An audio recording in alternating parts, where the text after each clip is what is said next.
that leaning, but it is also something more.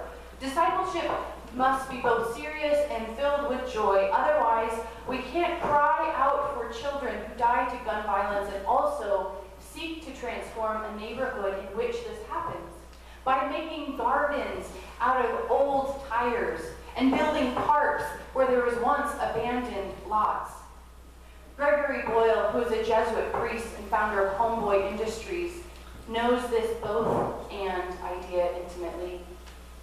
Homeboy Industries is a place that provides training and hope for formerly gang-involved and previously incarcerated men and women, and redirect them into contributors in the community.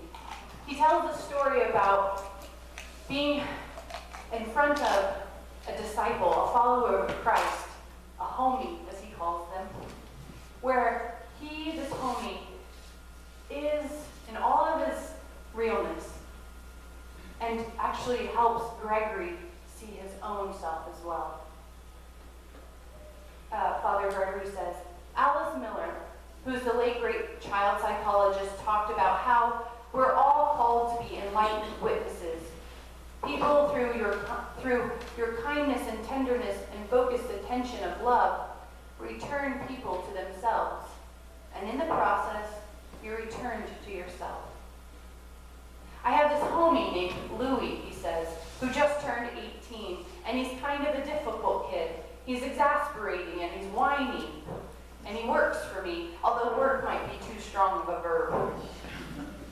Homies have lately been asking me for blessings, which is odd. And they always ask me on the street or in their office, and they never say, Father, may I have a blessing, please? They always say, hey, G, give me a bless, yeah? And they always say it the same way. So this kid, Louie, I'm talking to him, and he's complaining about something, and finally at the end he says, hey, G, give me a bless, yeah? I said, sure. And so he comes around to my side of the desk. He knows the drill, and he bows his head, and I put my hands on his shoulder. Well, his birthday had been 2 days before, so it gave me an opportunity to say something to him. And I said, you know, Louie, I'm proud to know you, and my life is richer because you came into it. When you were born, the world became a better place, and I'm proud to call you my son, even though, and I don't know why I decided to add this part, at times you can be a real pain in the butt.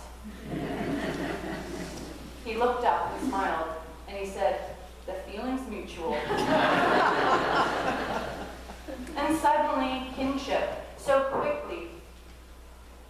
It's not like we're a delivery system, but instead, somehow I returned him to himself, and there's no doubt that he returned me to myself.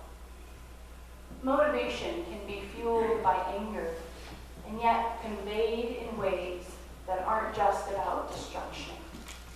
As I read about the potter molding the clay, I'm brought into this image, remembering that every ounce of that clay will be touched and held with tenderness as the potter shapes it, trying new tactics when necessary.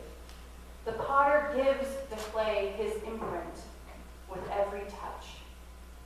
It's also possible to consider Jeremiah's tactic as a prophet to be one that will wake us up from indifference, that will reset our attitudes. I know that when my 3-year-old is cranky, the best way to get her in a new spot is by tickling her.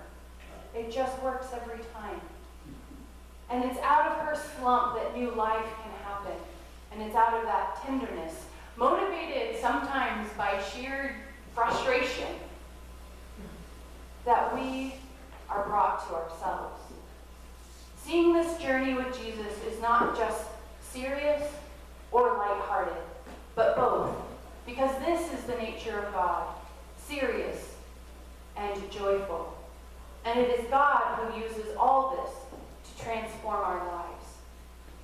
Kevin Watson, the professor of Methodist history at Candler University, said, "This is crucial because it means that God's sanctifying grace enables us to actually love what God loves instead of loving sin and fighting with all our willpower not to get into it. What difference would it make if God touched the place where you struggle so that your affections were changed and you found that you genuinely love what God loves. May this be the way of discipleship. May this be the way we bear our cross. May this motivate us to be one